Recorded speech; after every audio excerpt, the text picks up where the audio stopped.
Welcome. Ah, hello, madam. The idea for Elysium being a space station that the rich built, right? The idea was it's kind of like a gated community in a city where the wealthy residents live. And there's a lot of those in Johannesburg. 3 undocumented ships are approaching Elysium airspace. Shoot them down.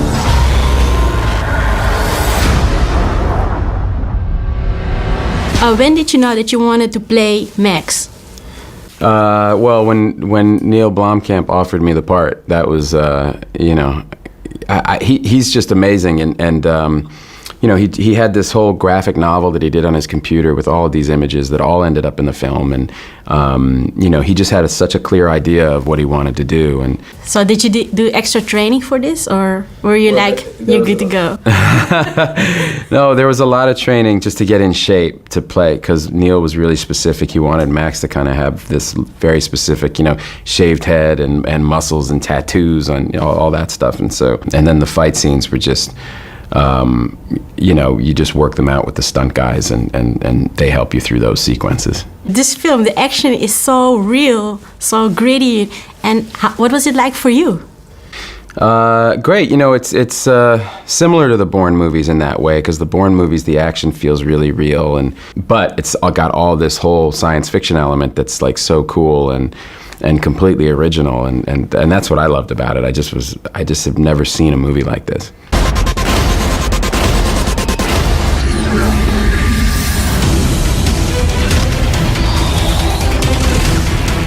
Activate Kruger.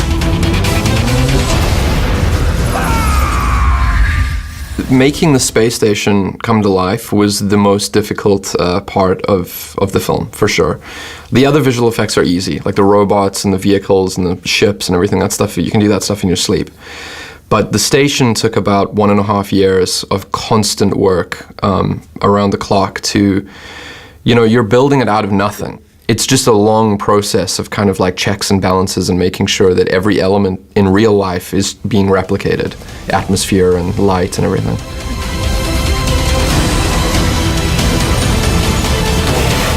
You have no idea what you're doing. I read that you had some input in your role, you know, that you made this guy a guy from South Africa. I was a bit concerned originally about making him South African because Neil and I had already done a South African character together, and as a South African villain, you know, at least with Vickers, one of the things I was proud of was I was a white South African who wasn't the villain. And of course, the first thing I do straight afterwards is go and make the white South Africans the villains again, but it was just too tempting, you know. It's an accent, for example, a type of South African accent that you've never heard in a film before. I'm from the Netherlands, so Okay. you know a bit Dutch. So it would be really cool to have you just give it to me, You want me to sing it to you? if you would like Jan Pierewit, Jan Pierewit, Jan Pierewit, staan stil. Goeiemôre, my man. to. Oh my God! Isn't that beautiful? This- Wouldn't you love that if I was yeah. singing that to your child? Yeah.